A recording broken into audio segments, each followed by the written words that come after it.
கர்த்தருக்கு பிரியமானவர்களே, இயேசுவோடு நாம் என்ற நிகழ்ச்சி 10ஆம் பாகத்தில் உங்களை சந்திக்கையில் ரொம்ப மகிழ்ச்சி அடைகிறோம். கர்த்தர் தாமே உங்களை ஆசீர்வதிப்பாராக.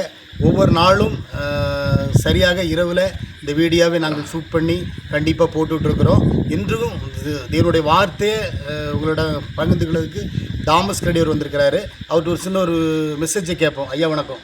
வணக்கம். ஆமாம், எப்படியாவது உங்களால் இந்த வீடியோ ஷூட் பண்ணி போட்டுறீங்க. இப்போ வர லேட் ஆகிட்டு ரொம்ப ஆர்வமாக நீங்கள் என்ன அநேக நேரம் ஃபோனில் தொடர்பு கொண்டு பாருங்கள், இரவு வேலை மணியை பாருங்கள். ஆமாம், 10:30 மணி ஆகிட்டு 3 மணியில் நீங்கள் இப்படி வாஞ்சோடு பண்ணுறீங்களே, எப்படி வர முடியுது?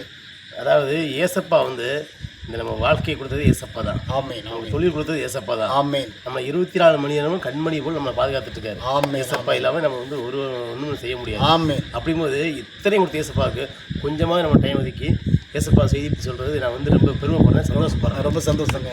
இன்றைக்கும் ஆண்டோட வார்த்தை நீங்கள் சொல்லுங்கள். ஓகே. கர்த்தர் இன்றைக்கி சொல்லக்கூடிய வார்த்தை என்னன்னு கேட்டிங்கன்னா,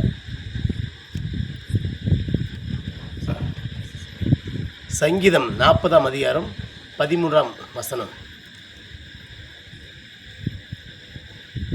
கர்த்தாவே என்னை விடுவித்தருளும், கர்த்தாவே எனக்கு சகாயம் பண்ண தீவிரியும். அதாவது பார்த்தீங்கன்னா இந்த வார்த்தை மூலிமா ஏசப்பா என்ன சொல்கிறாருன்னு கேட்டிங்கன்னா, கர்த்தாவே என்னை விடுவித்தருளும், கர்த்தாவே என்னை சகாயம் பண்ண தீவிரியும். அதாவது பார்த்தீங்கன்னா ஏசப்பா நோக்கி நீங்கள் ஜெபம் பண்ணி கேட்கும்போது ஏசப்பா உங்களுக்கு ஒரு கஷ்டத்தில் இருக்கீங்க, ஒரு ஒரு ஒரு நோயாப்பட்டிருக்கீங்க, உங்களை அப்படி இல்லைன்னா உங்களுக்கு தெரிஞ்சவங்க யாரும் ஹாஸ்பிட்டல் அட்மிட் ஆகிருக்காங்க, ரொம்ப பாசம் உள்ளவங்க, ரொம்ப நேசம் வச்சவங்க, உங்களை ரொம்ப அக்கறை மேலே உள்ளவங்க ஒரு ஹாஸ்பிட்டலில் முடியாமல் இருக்கிறாங்க, என்னடா பண்ணுறது நீங்கள் ஒரு சுச்சுவேஷனில் இருக்கலாம். அந்த சமயத்தில் ஏசப்பா பார்த்து நீங்கள் ஜெபம் பண்ணும்போது அந்த நோயிலேருந்து ஏசப்பா உங்களை விடுதலை பண்ணுவார்.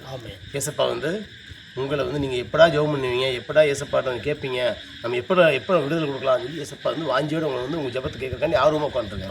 அப்போ நீங்கள் ஏசப்பா நோக்கி ஜெபம் பண்ணி கேட்கும்போது நீங்கள் கிறிஸ்தவ அறிஞ்சவங்களும் சரி, கிறிஸ்தவ அறியாதவர்களாக இருந்தாலும் சரி, இப்போ எப்படி ஜெபம் பண்ணுறதுன்னு தெரியாமல் இருந்தாலும் சரி, ஏசப்பாட்டு நீங்கள் முன்னாடி நீங்கள் முட்டி போட்டு நீங்கள் ஒரு தகப்பன்ட்ட ஒரு அப்பாட்ட கேட்குற மாதிரி, கர்த்தாவே இந்த இக்கட்டிலிருந்து எங்களை காப்பாற்றுங்க ஏசப்பா, நான் உண்மையே ஏசப்பா உங்களை நம்பி இருக்கிறேன் ஏசப்பா, ஏசப்பா உண்மையே நீங்கள் தான் மெய்யான தெய்வம் என்று நாங்கள் நம்புகிறோம் ஏசப்பா அப்படி என்று நீங்கள் முட்டி போட்டு ஜெபம் பண்ணும்போது ஏசப்பா அதே இடத்துல உங்களுக்கு பதில் கொடுப்பாரு. உங்கள் இக்கட்டிலிருந்து ஏசப்பா விலைக்கு காப்பார். அதில் எந்த ஒரு சந்தேகமும் இல்லை. ஏசப்பா ஒரு முறை கூப்பிட்டு பாருங்கள், உங்கள் வாழ்க்கையில் அற்புதம் அடையாளம் நடக்கும். ஆமீன். கர்த்தருக்கு பிரியமானவர்களே, இன்று கர்த்தரோட வார்த்தை அருமையான வார்த்தை ஆண்டவர் கொடுத்துருக்காரு. இது யாராக இருந்தாலும் சரி, பார்த்துட்டு இருக்கவங்க கண்டிப்பாக கர்த்தர் உங்களை விடுவிப்பார். நீங்கள் பார்க்குறதும் சரி, பிறருக்கு நீங்கள் ஷேர் பண்ணுங்கள். மறுபடியும் ஒரு வீடியோவில் சந்திக்கிறவங்களுக்கு விடைபெறுகிறோம். வணக்கம்.